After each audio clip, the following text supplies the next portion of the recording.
ब्रेकनंतर आपलं सगळ्यांचं पुन्हा एकदा स्वागत। उद्धव ठाकरे काँग्रेसच्या पंजाला मत देणार असं आशिष शेलार यांनी म्हटलेलं आहे। मत गुप्त असलं पाहिजे, हा नियम ठाकरेंना माहीत नाही का, अशी टीका देखील उद्धव ठाकरेंवरती शेलारांनी केली।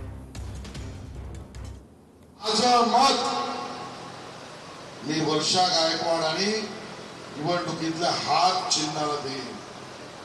आता तुम्ही दिलेलं उत्तर खरं आहे।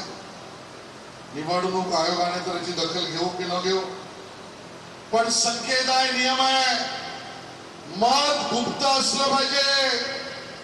ज्या पक्षाच्या अध्यक्षाला साधा निवडणुकीतला हा नियम माहित नाही की स्वतःचं मत जाहीर करता येत नाही, स्वतःचं येणारं मत जाहीर सांगता येत नाही, ज्याला एवढी समज नाही त्या पक्षाला मत कोणी देईल असं मला वाटत नाही।